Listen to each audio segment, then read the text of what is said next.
बिस्मिल्लाहिर रहमानिर रहीम। अल्हम्दुलिल्लाहि रब्बिल आलमीन वल आक़िबतु लिल मुत्तक़ीन वस्सलातु वस्सलामु अला सय्यिदिल अंबियाइ वल मुरसलीन वअला आलिहि व अस्हाबिहि अजमाइन। अम्मा बअदु फ़अऊज़ु बिल्लाहि मिनश शैतानिर रजीम। बिस्मिल्लाहिर रहमानिर रहीम। या अय्युहल्लज़ीना आमनू क़ू अन्फुसकुम व अहलीकुम नारा। आमन्तु बिल्लाहि सदक़ल्लाहु मौलानल अज़ीम। উপস্থিত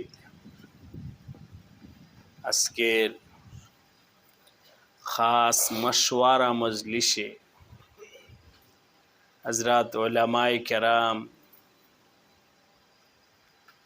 দীনী মুতাআল্লিকিন, মুহিব্বিন ভাইরা,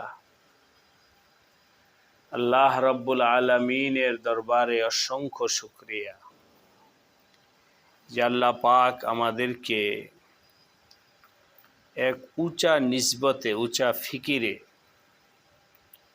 এখানে বসার তৌফিক দান করেছেন। আলহামদুলিল্লাহ। এই মজলিসে অনেক বড় বড় উলামায়ে কেরাম আছেন। পবিত্র কোরআনে কারিমে আল্লাহ তাআলা বলেন, ইয়া আইয়ুহাল্লাযীনা আমানু, হে ঈমানদারগণ, কু আনফুসাকুম নারা, তোমরা তোমাদেরকে বাঁচাও, নারান জাহান্নামের আগুন থেকে। কু আনফুসাকুম নারান,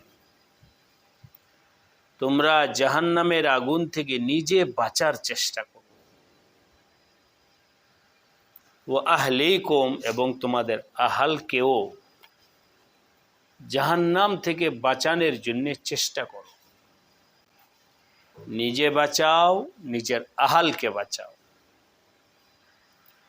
নিজে মুক্তির পথ তালাশ করো, নিজের আহালকে মুক্তির পথ দেখাও। এই নির্দেশ আল্লাহ পাক দিয়েছেন। কু আনফুসাকুম ওয়া আহলিকুম নারা।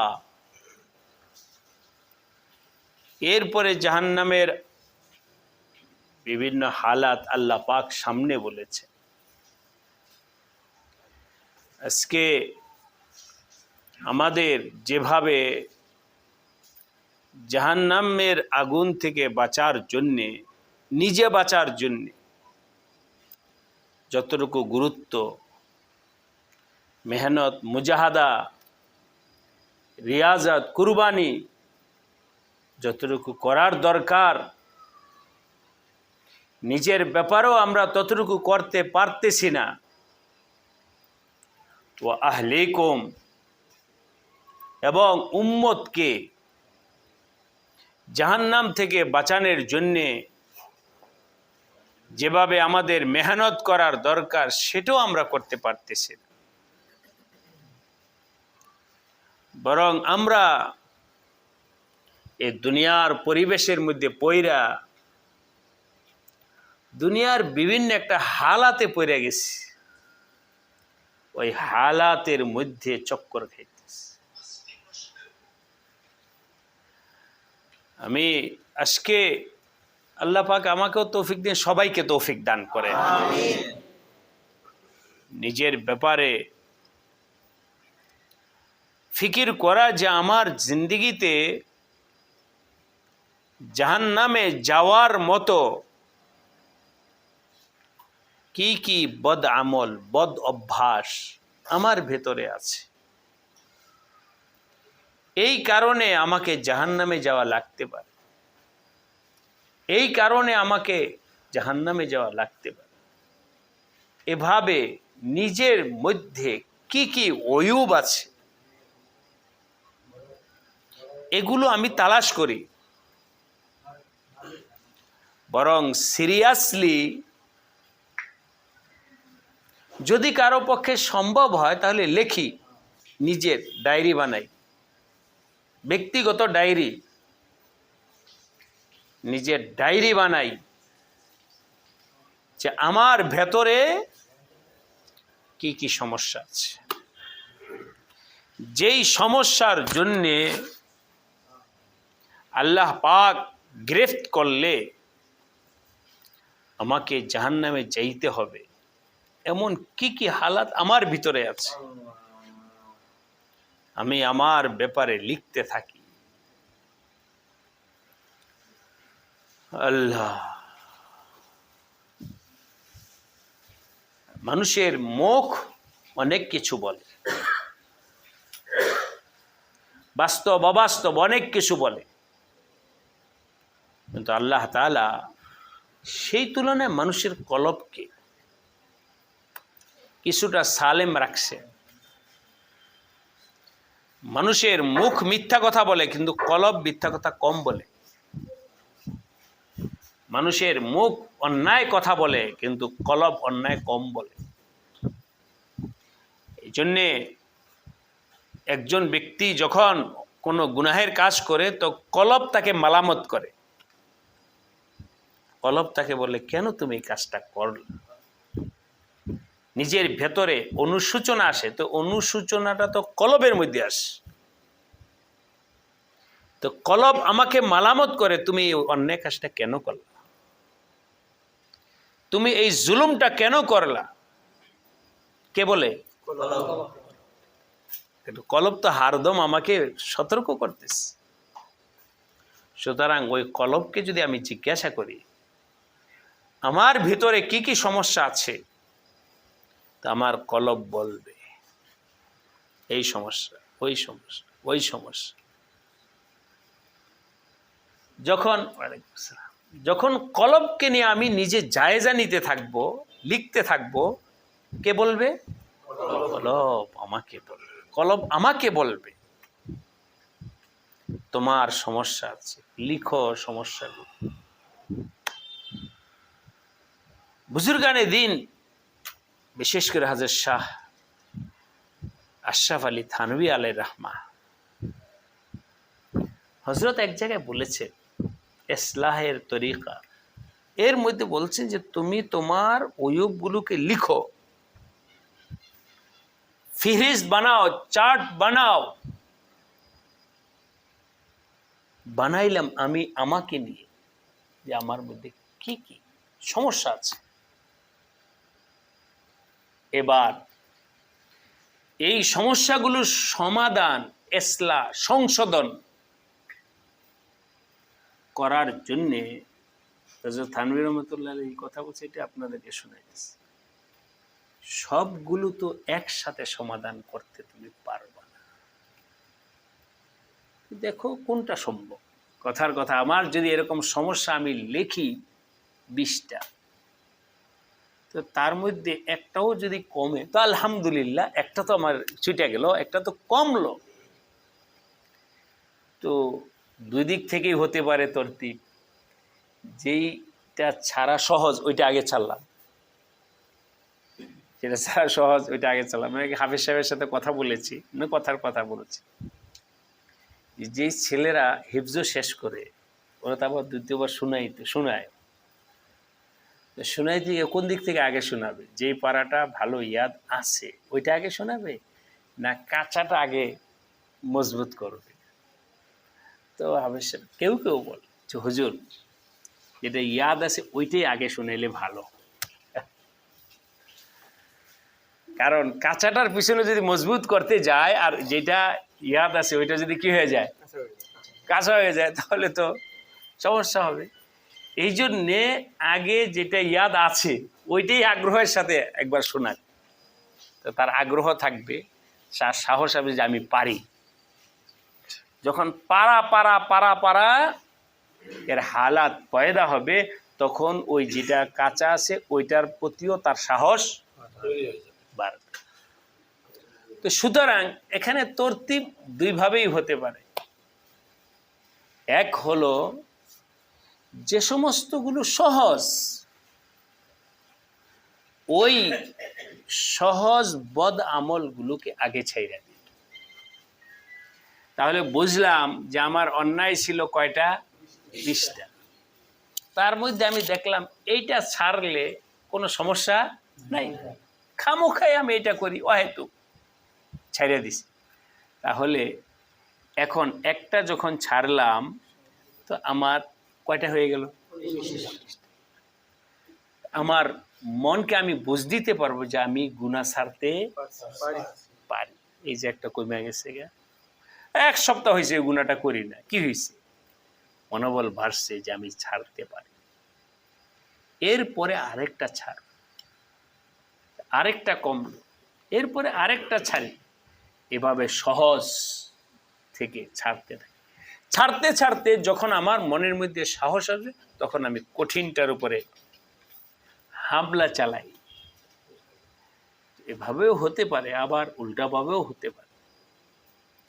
হযরত থানভী রহমাতুল্লাহ আলাইহি যেটা বলছেন যে আমি কোনটা আগে ছাড়া ধরব, সহজটা না কঠিনটা, এই ব্যাপারে যদি তোমার সিদ্ধান্ত তুমি নিতে না পারো, তাহলে ওই লিস্টটা তুমি তোমার শাইখের কাছে পৌঁছায়। শাইখকে জানো যে আমার মধ্যে 20টা গুনাহের অভ্যাস আছে, আমি তো এখান থেকে বের হয়ে আসতে চাই, তা আমি কোনটা আগে ছাড়ব, বলে দেব কোনটা আগে ছাড়ব। আল্লাহ আমাদেরকে নিজেকে নিয়ে এভাবে সূচিবদ্ধভাবে নিজের জিন্দেগিকে সুন্দর করার জন্য সুশৃঙ্খল ধারাবাহিক মেহনত করার তৌফিক দান করেন। নিজেকে নিয়ে ভাবতে থাকি, যেখানেই সিদ্ধান্ত হবে না সেখানে সিদ্ধান্তের জন্য নিজের শাইখের কাছে যাই, যায়া তার সামনে নিজের হালাতটা জানাই। আল্লাহ পাকের একটা কুদরতি নিজাম আছে, আবার বলছি, আল্লাহ পাকের একটা কুদরতি নিজাম আছে। নিজাম হলো যখন আপনি নিজের ইসলাহের জন্যে, নিজের সংশোধনের জন্যে মেহনত করার উদ্দেশ্যে নিজের শাইখের কাছে যাবেন, তখন আল্লাহ পাক তার কুদরতের দ্বারায় আপনার জন্য যেটা মুফিদ, ওইটাই আল্লাহ পাক তার মাথায় দিয়ে দিবেন।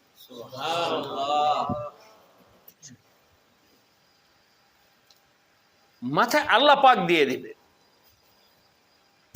এই করো, এটা আল্লাহ পাকের কুদরত নিজাম। বাস ওই তরতিব অনুযায়ী মেহনত করতে থাকি, গুনাহ ছাড়তে থাকি, বদামল ছাড়তে থাকি, সবকিছু ছাড়তে থাকি। আল্লাহ আমাদেরকে তৌফিক দান করেন। আমিন। এই হলো আমলের ইসলাহের একটা তরতিব বললাম। দ্বিতীয় কাজ হলো ও আহলিকুম, নিজের ছেলে মেয়ে পরিবার পরিজনকে কিভাবে আল্লাহ মুখী বানানো যায়, নিজের মহল্লাবাসীকে কিভাবে আল্লাহ মুখী বানানো যায়, প্রতিবেশীকে কিভাবে আল্লাহ মুখী বানানো যায়, উম্মতকে কিভাবে আল্লাহ মুখী বানানো যায়, এর জন্যে সুশৃঙ্খল মেহনত, টার্গেট নিয়ে মেহনত, খুদ আমাদের নবীজির মধ্যে ছিল, সাহাবায়ে কেরামের মধ্যে ছিল, আমাদের মুরব্বীদের মধ্যে ছিল। আসসালামু আলাইকুম। ওয়ালাইকুম আসসালাম। হ্যাঁ মিজান, আলহামদুলিল্লাহ। হ্যাঁ, আচ্ছা, মাশাআল্লাহ। হ্যাঁ, আমি ফোন ফোন আলাইকুম আহাল নবী আলাইহিস সালাম সুশৃঙ্খলভাবে মেহনত করছে, সাহাবায়ে কেরাম করছে, আমাদের আকাবির আসলাফ বুজুর্গানের দিনে তরতিবার মেহনত করছে, তরতিবার মেহনত। নবী আলাইহিস সালাম যে তরতিবার মেহনত করছেন, এটা তো আমাদের হাদিসের কিতাবের মধ্যে আছে। নবী আলাইহিস সালাম মুতার যুদ্ধে পাঠাইছে, তুমি যদি শহীদ হও তাহলে তুমি, তুমি শহীদ হলে তুমি, তুমি শহীদ হলে তুমি। এই তিনজন শহীদ হয়ে যাওয়ার পরে এরপরে সেনাপ্রধান কি হবে? তোমরা মাশওয়ারা করে একজনকে বানায় নিও। তো নবীজির মাথায় এই তরতিবটা, ফিকিরটা ছিল কিনা? উম্মতকে শিখায় গেছে।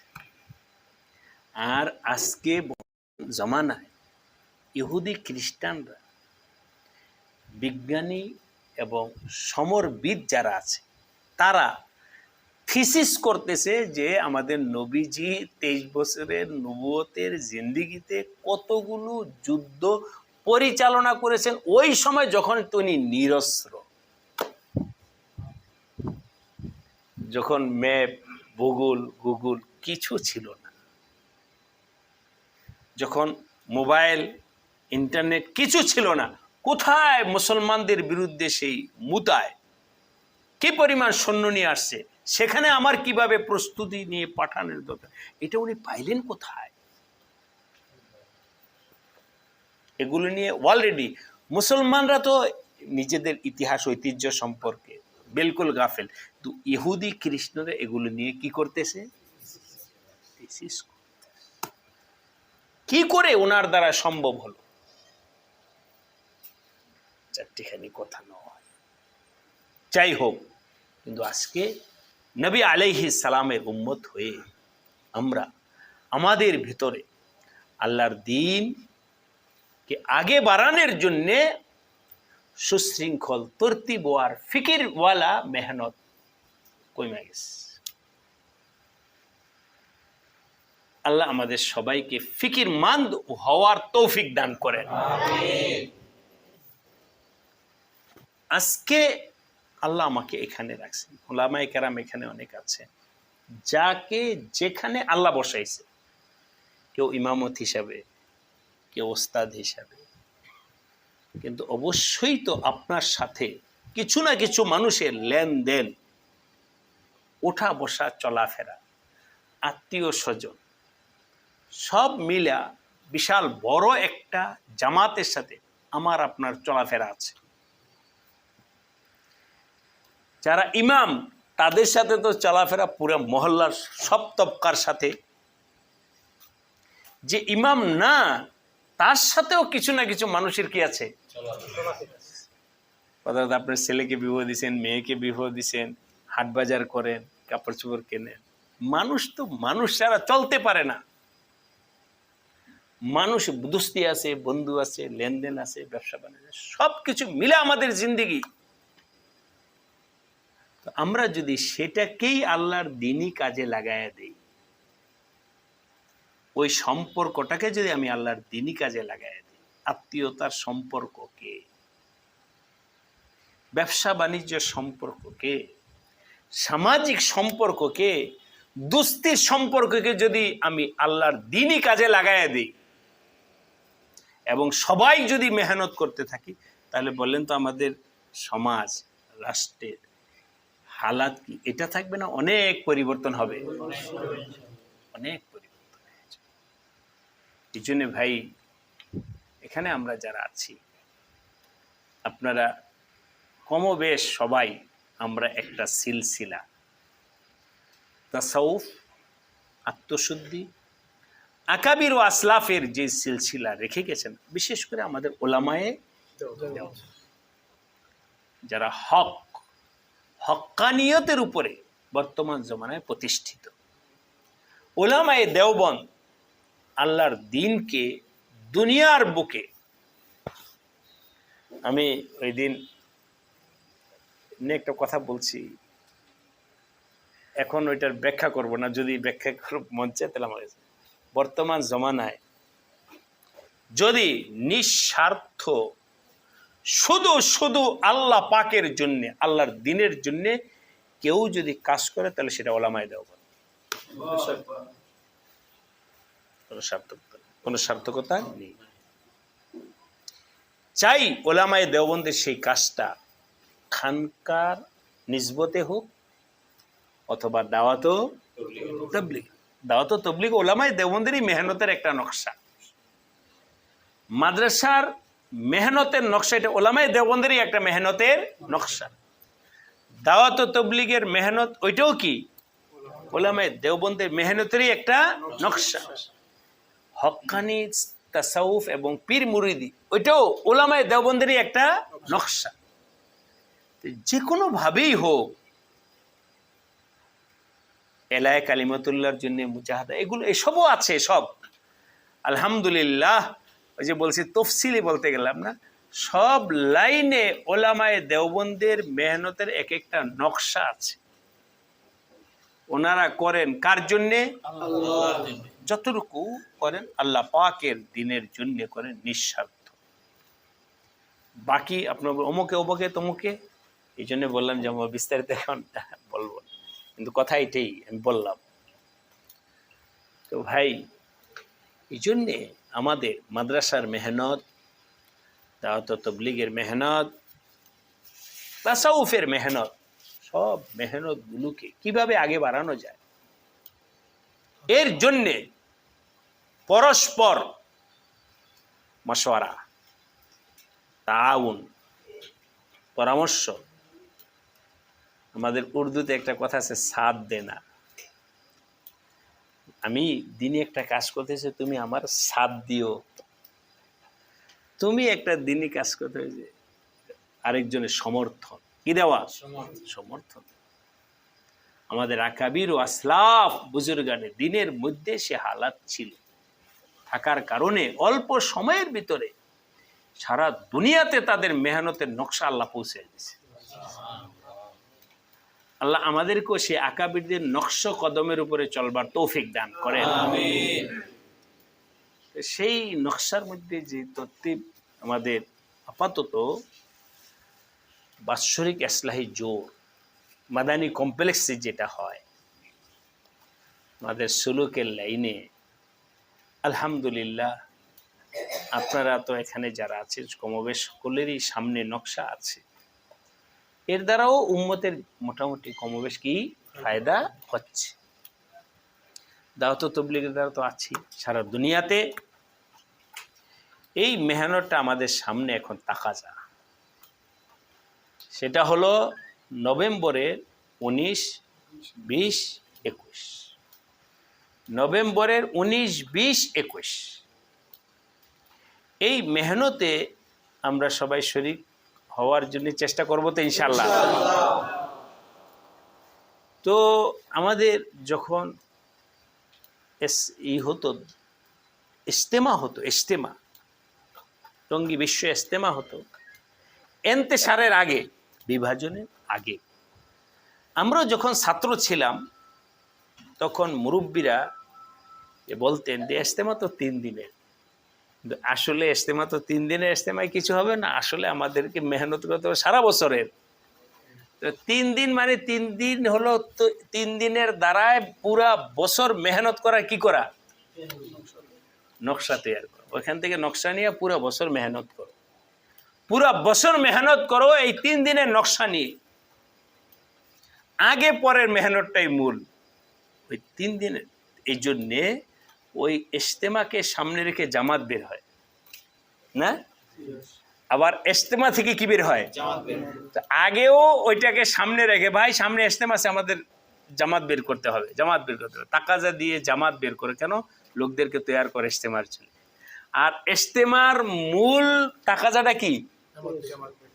খরচ, খরচ, খরচ। তো ওইটা হলো আসলে ওই মূল মেহনতের নকশার জন্য হলো ইজতেমা। তো সাধারণ পাবলিক মনে করে এটাই কি তবলিগ, কিন্তু আলহামদুলিল্লাহ মুরব্বীরা তো এটাকে সামনে রেখে বলে কাজ করে নাও, আসল কাজটা করে নাও। তো আমাদেরও ইসলাহি জোনের 3 দিন, এটা শুধু ওই 3 দিন না, বরং ওইটাকে টার্গেট সামনে রেখা মেহনত আমরা এখন থেকেই করতে শুরু করে দিই। পারবো না ইনশাল্লাহ? যে ভাই সামনে ইসলাহি জোর আছে, নাম লেখাও।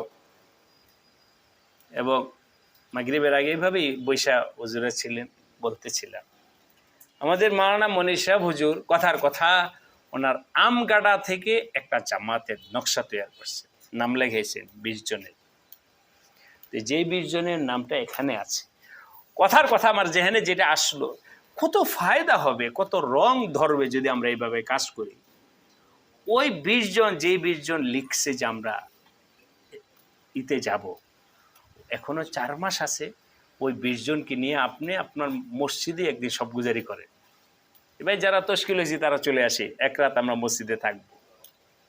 তাদেরকে বুঝানো যে আমরা কেন ইজতেমায় যাব, কেন ইসলাহি জোরে যাব, ইসলাহি জোর কি, মাকসাদ কি, কেন আমরা বায়াত হলাম, কেন আমরা ওনার পিছনে চলবো, কেন এই সিলসিলা ধরবো। এই 20 জনকে নিয়ে আপনি সব গুজারি করেন। 20 জনের জিনিসটা কি হয়ে গেল? আবার এদেরকে দায়িত্ব দেন, তোমরাও মাসে 4টা মাসে সব গুজারি করেন, দাওয়াতি খুরুজি বের হন, অমুকে বের হন, এলাকার মধ্যে কার কাছে দাওয়াত পৌঁছে নাই। আমাদের এলাকায় যেন কোনো ঘরে, কোনো এলাকায়, আমাদের এলাকায় কোনো বাড়ি, কোনো ঘর, কোনো ব্যক্তি যেন এমন না থাকে যার কাছে ইসলাহি জোরের দাওয়াতটা পৌঁছে নাই। চলেন আমরা 20 জন মিলে দায়িত্ব নিই, সবার কাছে দাওয়াত পৌঁছে দিই। মানে রোজানা, সাপ্তাহিক, মাসিক, 4 মাস এই মেহনতে মোটামুটি ভাবে এলাকাটা তৈরি হয়ে গেছে।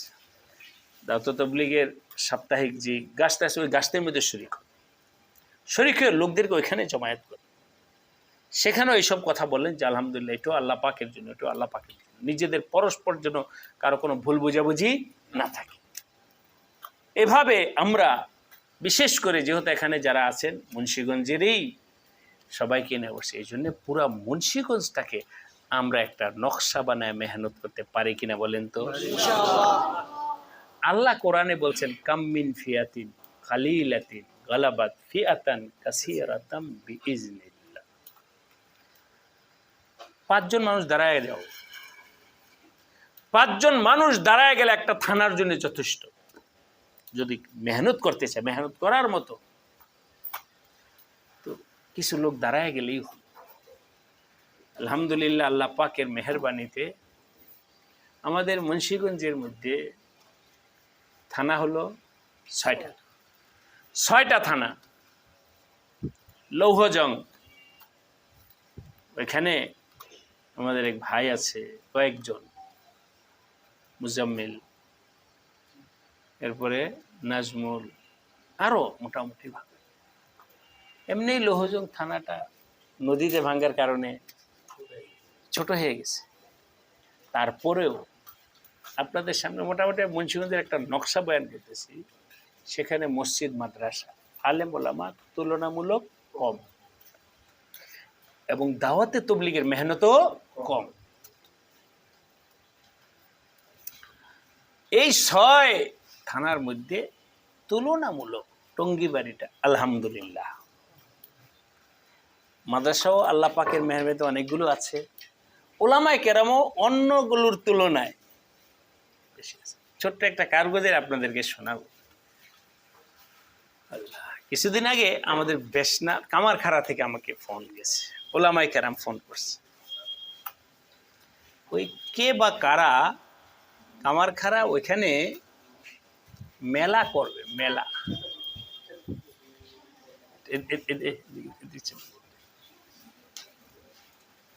মুজিব সাহেব এদিকে আসেন। কে বা কারা মেলা করবে, তো আপনারা তো জানেন এই মেলা মানে কি, সেটা তো সবকিছুই আছে।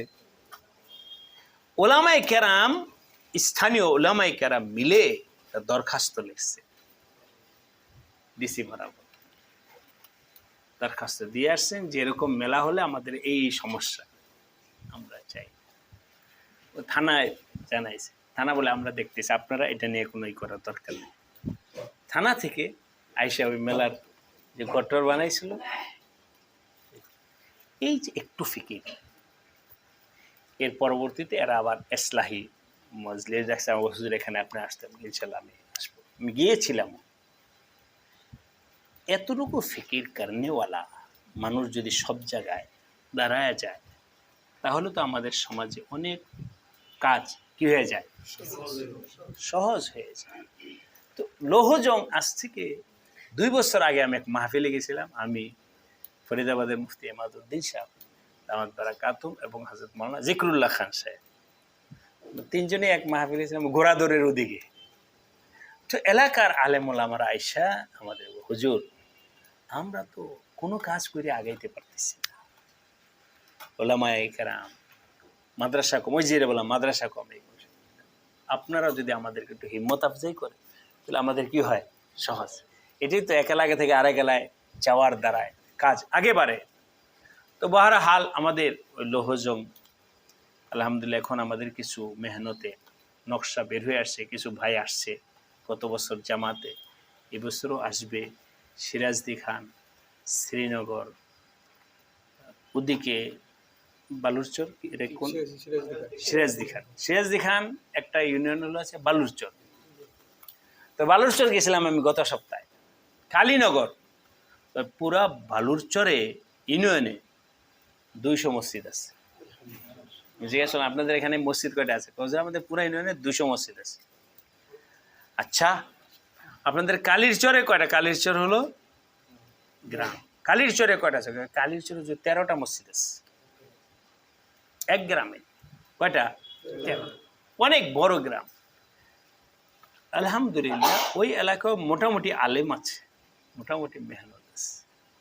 আমি বললাম যে আপনারা এই 13টা মসজিদে ইসলাহি জোরের জন্য 13টা জামাত তৈরি করেন, এক এক মসজিদ থেকে এক একটা জামাত তৈরি করে।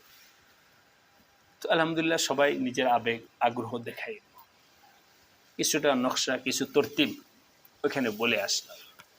তো সিরাজদি খান যদি আমাদের একটা ইউনিয়ন এরকমভাবে সুন্দর নকশা দাঁড়ায় যায়, লৌহজং, মুন্সিগঞ্জ, টুঙ্গিবাড়ি, ঘটনাক্রমে আগামীকাল আমি যেতেছি গজারিয়া, আগামীকাল আমার প্রোগ্রাম এটা নিয়েই, প্রোগ্রাম গজারিয়া। আমাদের ইসলাহি জোরকে কামিয়াব করার জন্যে গজারিয়ার আমাদের মোতালিকের মুহিব্বিন যারা আছে তাদের মজলিস আগামীকাল। তো এরকম আমাদের 6টা থানাকে যদি আমরা করতে পারি, একদিকে আমাদের লৌহজংটা একটু দুর্বল, অপরদিকে আমাদের মুন্সিগঞ্জ সদরটাও, আমাদের হোজাইফা সাহেব হুজুর ঠিক বলছি না? এই যে মুন্সিগঞ্জ সদর ওই অঞ্চলটাও তুলনামূলক দুর্বল, মানে দিনই মেহনতের দিক থেকে দুর্বল। গণেন তো দেখি মুন্সিগঞ্জ সদরে কয়টা মাদ্রাসা আছে? ওদিকে আছে আমাদের দেওবন্দ, এরপরে আর খুঁজে পাবেন না।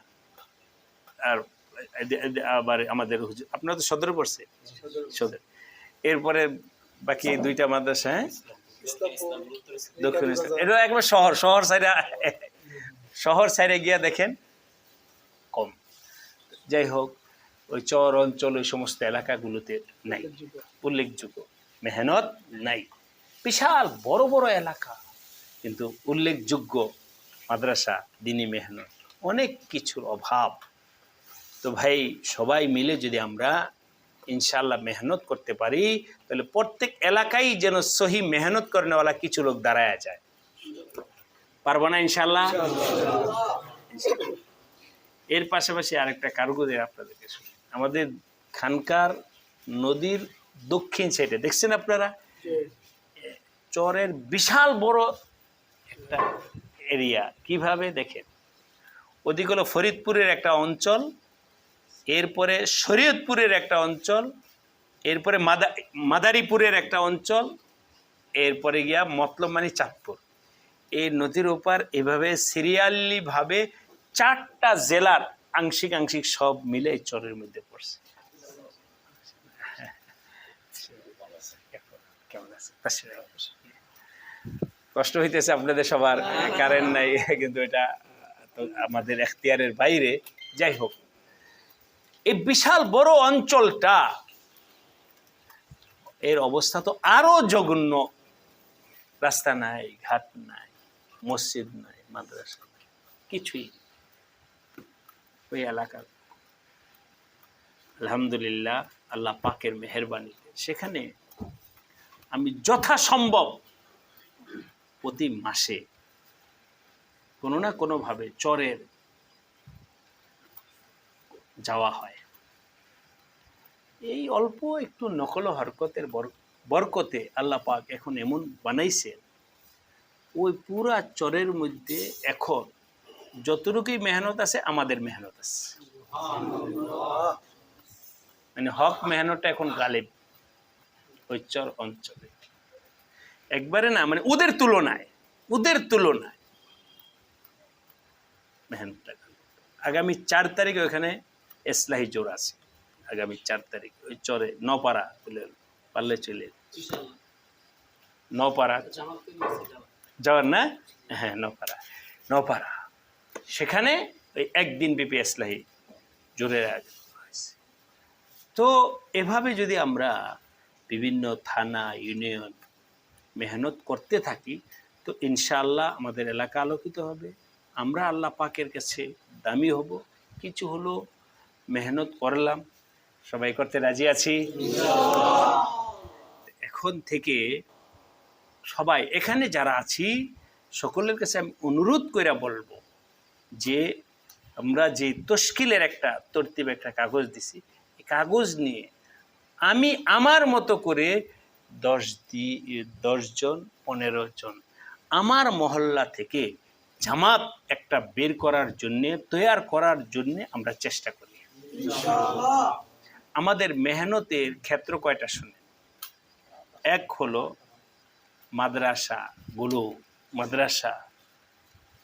মাদ্রাসার মধ্যে বড় ছাত্র যারা আছে, বড় ছোট বাচ্চা নয়, এবং আসাতেজা ওলামা যারা আছে, ওনারা যদি কি হতো তাদের আমরা দোয়া পেয়ে যাব। মাদ্রাসার জামাত, আলেম এবং ওলামা এবং তোলাবা। আরেক হলো মহল্লার জামাত, মসজিদ, দোস্ত আহবাব, আত্মীয় স্বজন, তাদের মধ্যে জামাত বানানোর জন্য বিশেষ মেহনত করা। এটাই বেশি করা উচিত আমাদের, যে মহল্লা থেকে জামাত উঠানো। আল্লাহ পাক যদি আমাদের দিলটাকে তৈয়ার করে দেন, তাহলে হবে কি, কথার কথা বলছি, এখানে হার তবকার লোক আছে, ওলামা আছে, বিভিন্ন শ্রেণীর পেশার, চাকরিজীবী, সরকারি বেসরকারি, সমাজে সবাই মেহনত করলে কি হবে, দাওয়াতটা সব মহলে পৌঁছবে। সবাই মেহনত করলে দাওয়াতটা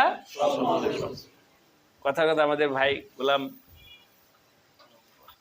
গোলামুর রহমান ভাই যদি কথার কথা বলে যে আমি একটা জামাত বানাবো, তো উনি কাদেরকে বানাবে, ওনার দোস্তদেরকে নিয়ে। ওই দোস্তদের কাছে কিন্তু কথার কথা আমাদের মিনহাসা হুজুর ওই দোস্তদেরকে টাইনে আনতে পারবেন না, যেটা গোলামুর রহমান ভাই ওনার দোস্ত হিসাবে পারবে। ওই মহলে একটা কি হয়ে গেল, জামাত। আবার দেখা গেল আমাদের মিনহাসা হুজুর যেই জামাতটা তৈরি করলো, এটা আমার দ্বারাই হবে না, এটা ওনার দ্বারাই হবে। তাহলে ওনার মহলে দাওয়াতটা হয়ে গেল। আমাদের ইঞ্জিনিয়ার সাহেব, উনি ওনার মহলে ফিকির করলে ওই মহলের মধ্যে একটা কি হয়ে যাবে, জামাত হয়ে যাবে। আমাদের মুন্সিগঞ্জের কিছু ভাই আছে, ওই যে আমাদের পল্টু সাহেব, ওনারা, তো ওনারা পল্টু সাহেব বলে আপনি একটা জামাত বানাতে, উনি জামাত যদি বানায় তাহলে কাদেরকে নিয়ে বানাবে, উকিলদেরকে নিয়ে বানাবে। উনি জামাত বানালে উকিলদেরকে নিয়ে বানাবে। আমাদের হরেগঙ্গা কলেজের কথার কথা, কোনো প্রফেসরকে যদি আমরা একটা দায়িত্ব দিই জামাত বানালে, উনি কাদেরকে নিয়ে জামাত বানাবে, প্রফেসরদেরকে নিয়ে জামাত বানাবে। এভাবে হার তবকার লোক যখন মেহনত করবে, তো হার তবকার লোক উঠে আসবে, তাই না কথাটা?